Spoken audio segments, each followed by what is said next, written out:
Willem Dafoe, Robert Pattinson, Robert Eggers.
So, Thank you. Thanks. so we don't have much time. We're gonna start the Q&A session. Just quick question, and then we will open the mic to the floor. The film deals a lot with marrying legends, but it's producing its own legend itself. And I wonder if you can share how did the three of you work together? Because I think it's a completely different process from The Witch, I guess. So I would like if you share your Alors le way film, of working. le film convoque beaucoup de légendes marines, mais il crée aussi un peu sa propre légende. Est-ce que vous pourriez nous expliquer comment vous avez travaillé ensemble et comment vous avez travaillé? Ça a l'air assez différent de votre travail sur The Witch. I was talking with Willem about this the other day, and this is my second feature, and I am not experienced enough to have the craft that I would like to have. So it takes a lot of planning, too much planning, where the camera goes, and so there were rehearsals ahead of time to kind of plan everything so that we could get it right, get the cinematic language of the film to be specific. Well, you guys can take it from there. and how it was different for each of them. Alors on en parlait l'autre jour avec Willem. Comme c'est mon deuxième long métrage, je considère que je n'ai pas encore assez d'expérience pour pouvoir me lancer sans une grande planification, surtout pour ce film. Beaucoup d'organisation, presque trop d'organisation. On a beaucoup répété en amont. Il fallait vraiment que ce film se crée son propre langage cinématographique. Mais après, ça a été différent. Chaque travail a été différent avec chacun des deux acteurs. I don't know. I mean, I've never rehearsed like I rehearsed with Robert before. We rehearsed for what, three weeks before. Well, one, but it felt like three to you. No way, it was 1 week. No, it was not. Yes. J'ai jamais répété autant. J'ai jamais autant répété. C'était 3 semaines. En fait, il semblerait que ce soit seulement 1 semaine, mais ça paraissait peut-être 3 semaines. Wow. Oh wow. Well, okay, my answer won't even make any sense. I mean, no, I thought like in the rehearsal period it was kind of, I guess because my character's so kind of quiet and buttoned up, I was afraid to really show anything in the rehearsals, and so it was kind of nice to have that pressure cooker of an environment. We were just in a little room in a hotel in Halifax, and I don't know, there was something about being contained in there, but you kind of, and not really showing anything, but it built up a pressure for the shoot. And that was it was kind of an interesting environment to work in. Pour mon personnage, qui est un personnage très contenu, assez taciturne, j'avais peur de trop montrer, donc c'était bien de garder cette ambiance, un peu ce sentiment de cocotte minute, donc de répéter dans une chambre d'hôtel à Halifax, finalement ça convenait tout à fait. I'm very different than Rob. I love rehearsal. I don't always require it, but I love it, particularly with a heavy text and a complicated cinema language. I'd seen The Witch I thought it was a beautifully made film. I really sought out a meeting with Robert and Eggers, and I said, please, let's do something together. This was that something. Before we even got together for rehearsal, he did really a lot of research, gave Rob and I a lot of stuff about lighthouses, period writings from the time, dialect tapes, songs, many things. So there was a wealth of stuff to work with. So there was a nice preparation, and then, like all preparation, you have to kind of throw it out once you get there, because the principal thing you're dealing with when you're there is the elements. The weather, basically.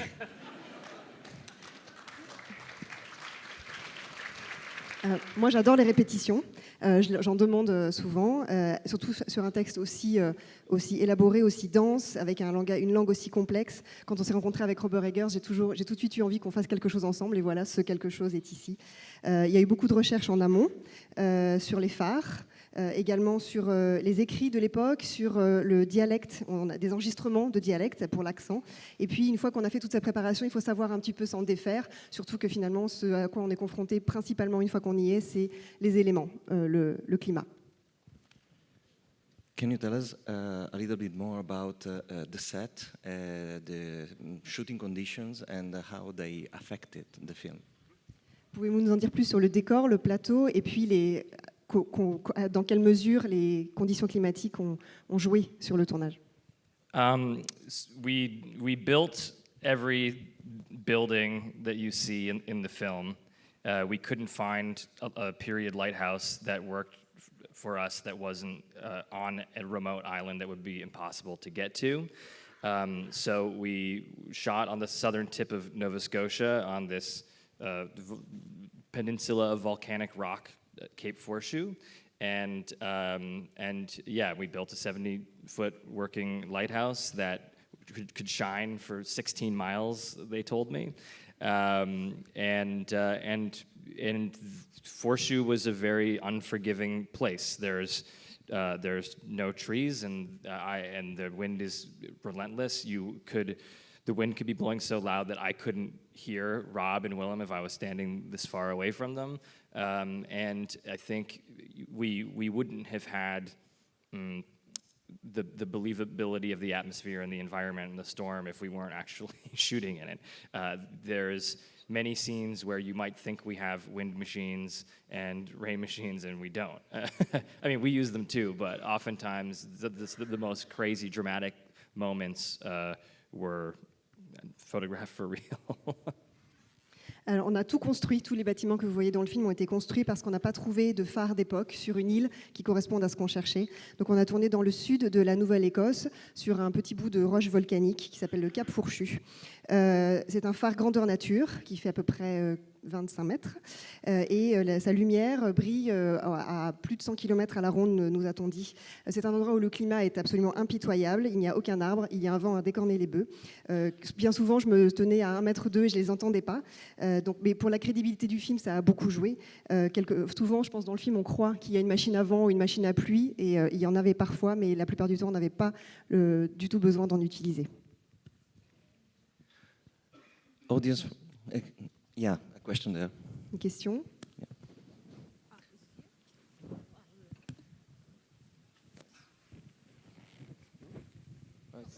It's over there.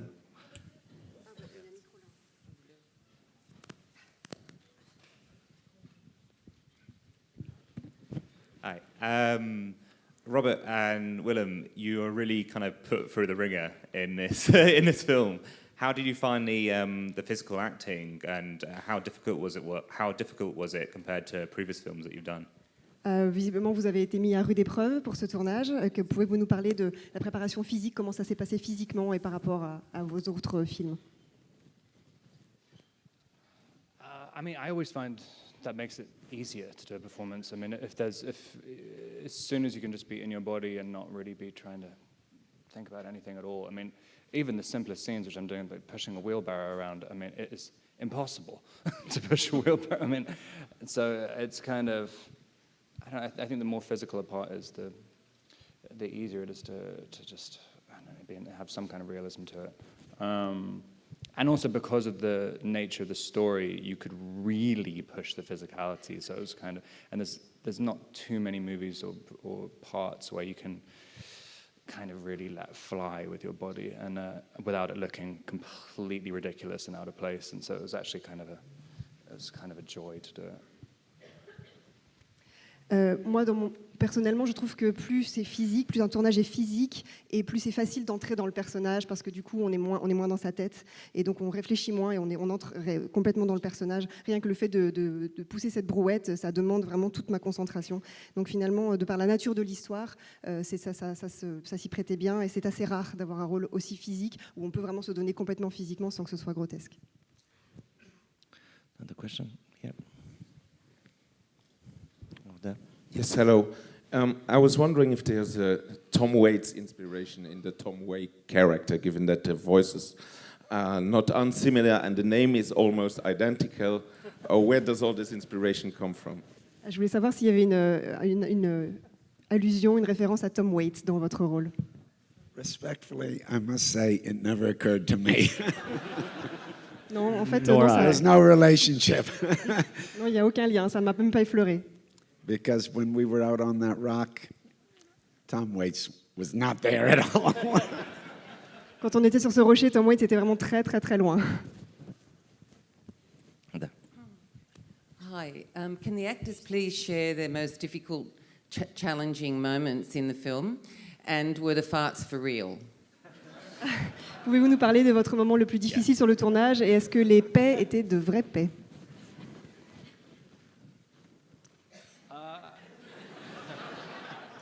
There were definitely a number of real farts, I'm sure. I think, what is the most challenging? To be honest, some of probably running to see the mermaid, because, I mean, it doesn't look like how kind of death-defying that actually was, running to see, but, I mean, you're literally running through rocks that are like blades in the water with the kind of period correct shoes on. And that was one of the more terrifying things I think I've ever done in my life. Without, you would want to actually walk incredibly trepidatiously, but trying to sprint through that, I mean, I really felt my life was in my hands every single time I was doing it. Alors certains de ces paix étaient sans doute réels. Je crois que ce qui a été le plus difficile, c'est la scène où je cours en direction de la sirène.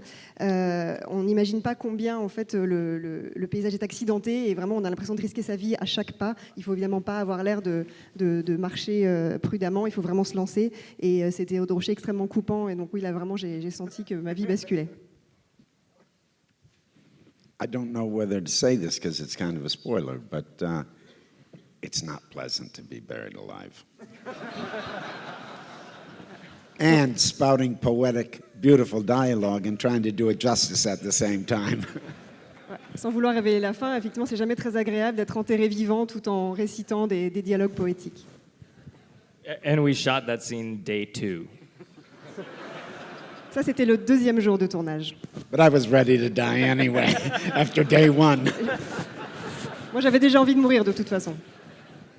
Une question pour Robert sur la dimension visuelle du film.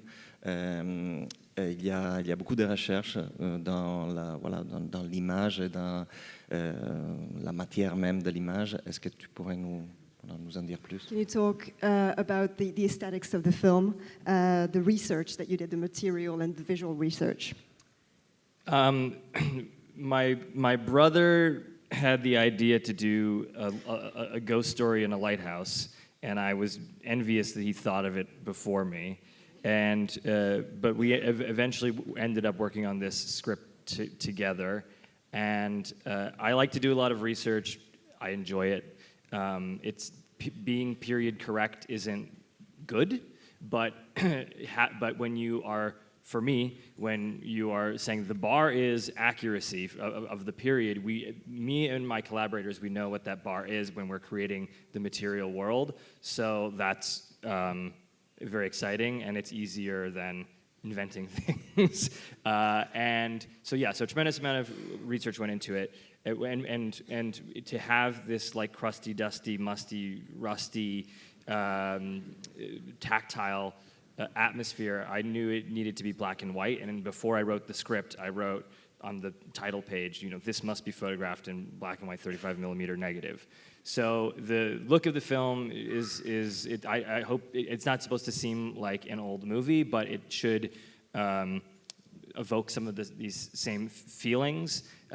We shoot in this antiquated aspect ratio of early sound films, which is a great format for shooting lighthouses and these faces and being in this cramped space, but it also brings you to the past. And same thing, not just with the film stock, but we had a custom filter made for us by Schneider that gave the look of orthochromatic film from, or something like that from early cinema, which we're not familiar with. And that makes like all the pores and blemishes in these men's faces, really come to the forefront. Alors c'est mon frère qui a eu l'idée d'une histoire de fantôme dans un phare et j'étais très jaloux qu'il ait eu cette idée avant moi. Donc finalement on a travaillé ensemble sur ce scénario. Moi j'aime beaucoup faire des recherches pour être fidèle à une époque. En termes d'authenticité, je trouve ça très important, c'est assez exaltant et d'une certaine manière je trouve ça plus facile que d'inventer des histoires. Donc pour créer cette atmosphère extrêmement boueuse, poisseuse et en même temps très tactile, c'était une évidence pour moi dès le départ qu'il fallait faire ce film en noir et blanc. Je l'avais noté sur la première page du scénario, tourné en noir et blanc et en 35 mm. Pellicule. Je voulais évoquer un petit peu l'ambiance des vieux films, des premiers films parlants. C'est pour ça que ce format presque carré est parfait pour tourner, pour filmer un phare, pour évoquer le passé. Et on a utilisé un filtre Schneider qui était fait spécialement pour le film et qui évoquait les anciens films orthochromatiques. Question. Oui, bonjour et merci pour cette émotion esthétique et autres d'ailleurs. Là, vous avez répondu à beaucoup de questions que je me posais, mais avez-vous maltraité des animaux, en particulier des oiseaux, sachant que maintenant, nous savons tous que ça porte malheur? Thank you for this aesthetic and emotional film. Were any animals mistreated on set? Because now we know it's bad luck. These two animals. Ces deux animaux-là, oui, ils ont été maltraités.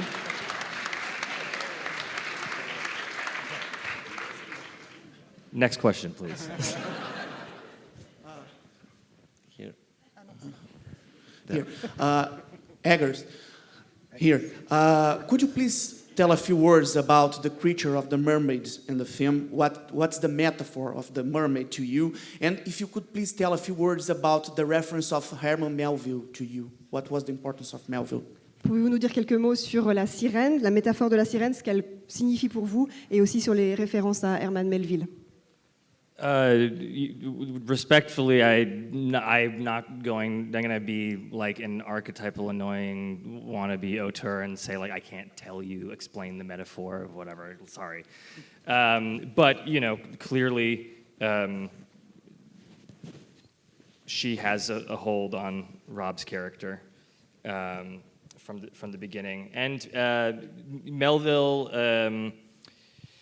Obviously, Moby Dick's a great piece of literature, and the language in the the language in the film is my brother and I. We read a lot of period texts to try to like absorb the feeling and the vibe and of how people would speak. And Melville was certainly something that we turned to. And I think that there's similar, like, mythological signposts and warnings and things that happen in this film that happen in Moby Dick, and even though they're different. But Sarah Orne Jewett is a Maine-based writer who was particularly helpful to my brother and I, because she would interview farmers and sailors in the late 19th century and then write her work in dialect. So like Rob's dialect is based on down east Maine farmers, and Willem's dialect is based on like maritime dialects. Alors sans vouloir vous embêter, c'est difficile pour moi d'interpréter pour vous à votre place la sirène. Concernant Melville, évidemment Moby Dick est une œuvre immense et pour s'inspirer du langage, nous avons lu avec mon frère beaucoup de choses, beaucoup d'écrits de l'époque pour insuffler ensuite dans le film ce langage-là. Il y a aussi évidemment une mythologie commune des présages, par exemple, et aussi l'œuvre de Sarah Owen Jewett.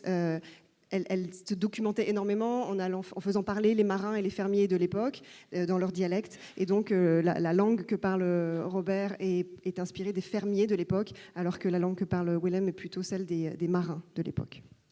We had the time for a last question. Dernière question. Dernière question, madame. Oh, first, I want to give you congratulations, Mr. Eggers, for this very powerful, very amazing movie. Very hard for women, I think, more than men. And I would like to know, it reminds us a lot Bergman and even Tarkovsky. So I would like to know if you are a great admirer of those filmmakers of this era. Félicitations pour ce film extrêmement puissant qui rappelle Bergman ou Tarkovsky. Est-ce que ce sont des cinéastes que vous admirez? Bien sûr. Yeah, I mean, the canonical European 20th century art house directors are sort of generally my favorite directors, and Bergman and Tarkovsky are perhaps the highest on the list. Though, I'm obviously doing something that they might find to be sensationalist and dumb, but I admire them.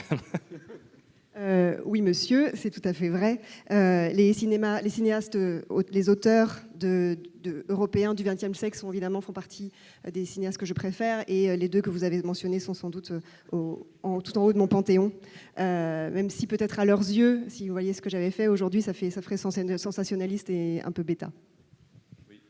Thank you very much for being with us. Thank you. Thank you. Robert. Thank you very much. Thank you.